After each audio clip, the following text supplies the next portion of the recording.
Well, on the surface it's just an Honor earphone, but actually it's a phone that takes a SIM, makes calls, chats, and watches videos. Then even when flipped to the back, it can also be used as an action camera. 各位800 edition 小芒我是fun ninja 这是的兴趣的很而且100 yuan to get Honor's latest not APK earphones for a hands-on review and teardown for you all. The outside of the packaging box says Honor, but the inner box says Honor Qingshuan. Huawei also seems to have a similar Qingshuan brand, but I've forgotten his name. The selling point of these earphones is that they can be used as a phone, and they even have a 5-megapixel camera on the back.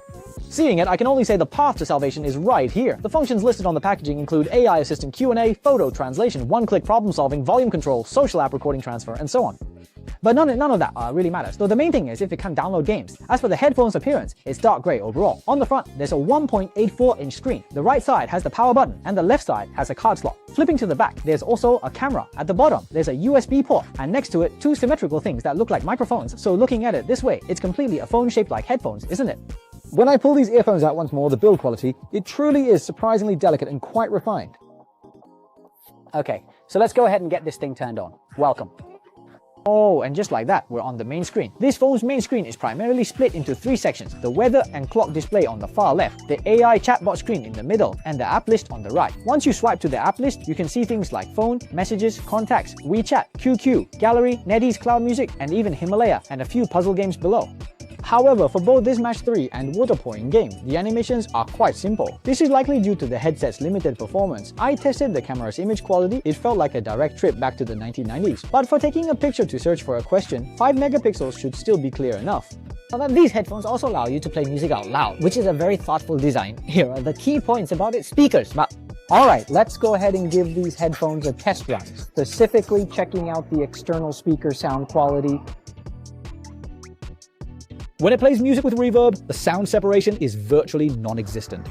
But honestly, the headphone's internal audio quality is quite good. And this headphone has another advantage. If you're still not satisfied with its internal audio quality, you can connect another Bluetooth earphone to it. Considering its 800 yuan price point and so many features, I think it's actually quite okay. For reference, at a similar price point, 778 yuan, you can buy an AirPods Pro 2nd Gen Type C version here, which is more than half off compared to a brand new pair. So at the same price, would you choose a phone earbud with more features but less polish, or the more single-purpose AirPods Pro 2? I also found that these Honor earbuds have a very practical feature, simultaneous interpretation. This feature was only just supported by Apple's latest generation of AirPods Pro this year. Even if you don't usually travel abroad, it could still be useful for watching foreign films, right? Oh, I tried it out. Because Wyken's own stores are now operating, take that power and straight cable. The effect is still quite good. After looking around, you might have noticed that the self-downloading apps feature I first mentioned, the Honor Choice earbuds cannot do. I tried connecting it to a computer and it can only be recognized as a photo storage device. It cannot directly force import software installation packages. So will these 799 yuan earbuds only become a small toy for parents to give their children to search for answers and listen to music? Hey, don't rush, Bro Guo has another plan. Just use the Gaoji Toolbox developed by Master Chen Guang and enable the developer options on your headphones. After enabling USB debugging mode, then connect to the Gaoji Toolbox on your computer. Now you can begin to heavily customize this headphone system. First, you can forcefully install an app store on it. Hey, with an app store, won't this device's fun factor just shoot up? The Alipay machine we disassembled, we can use this method to exploit. Ugh, damn it. In this software, the security protocol's agree button, because the screen ratio is 1:1, it doesn't display. Isn't this just ridiculous? Let me look into it. I think we should be able to modify the system UI's resolution. Let's double its length and width. Oh, now you can just click right in. After you're able to freely download software via things like scrolling through short videos, reading articles, browsing web pages, or playing some small games, all of that is totally possible. Then I downloaded Peace Elite and gave it a try. And you know what? The game really did launch, but when I was downloading the update package, a problem came up. It actually said insufficient memory. Now I'm quite curious about its hardware specifications, so I downloaded a device info app and took a look. The processor, it uses Spreadtrum's SC98321, which is built on a 28nm process, and its Antutu benchmark score is roughly between 15 and 20,000. I checked the memory, and it shows something like 2 plus 12 GB. Well, it definitely can't fit an 8 GB update for PUBG. Although we can bypass system limits, watch videos and play small games, you can forget about big games like PUBG, Honor of Kings or Genshin Impact. So after experiencing this, how does this earphone in such a tiny size simultaneously perform the functions of a phone, a camera and an earphone? Let's just start disassembling it. We haven't really had a chance to disassemble this small earphone before. After looking it over, I feel the opening should be right in the seam of the top lid. Alright, let's try to pry it open now. Let's try using some debonding agent on it. That's not right. That one was really too restrictive, guys. Let's try a different approach, starting with the display. I feel the screen is still a little loose, you see? You can easily pry open a gap with a blade. Okay, the screen is off now. This really looks like a smartwatch screen. I can't be 100% sure, but I'm guessing this screen was originally made for a smartwatch. Next, this casing was tough to remove. I was wearing safety gloves, using a heat gun to melt all the glue inside the casing. It took a tremendous effort to separate the casing from the main body.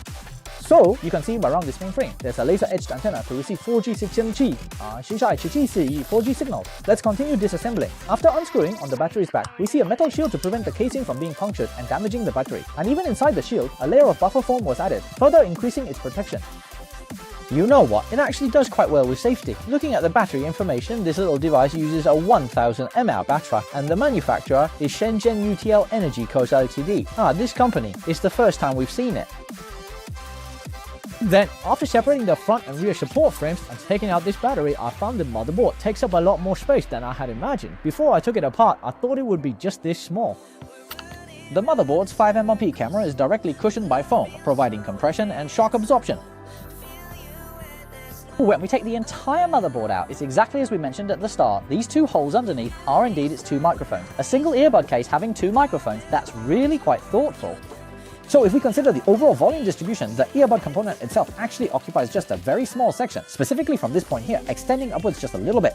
This yellow section is the earbud case's lid switch sensor. The small box below is the earbud charging case, which gets its power from this cable connected to the main board. Let's take out the charging case and have a look. Inside, it charges by these two small contacts touching the two metal contacts located on the earbuds.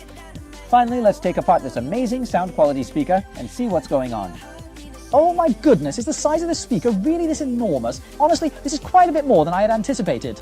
Purely by size, it's actually larger than many top speakers on 2000 yuan range devices. However, I must point out that its supplier isn't like AAC or Goertek, which are found in phones. So in terms of sound technology, it definitely can't compare. You simply can't judge its quality by its physical size alone. Now, looking at the internal design and materials of this multifunctional earphone, it's truly quite unexpected. All the design and component stacking is very clever. The only few things that could be considered a drawback are its processor's performance. But however, its original purpose isn't for gaming, so if at this price point you're seeking ecosystem integration and sound quality, then the AirPods Pro 2nd Gen I just mentioned is also a great option. Plus, Juan's headphones undergo multiple official quality checks, ensuring guaranteed quality. So if you had this little gadget, what would you use it for? I'd love to hear your creative ideas.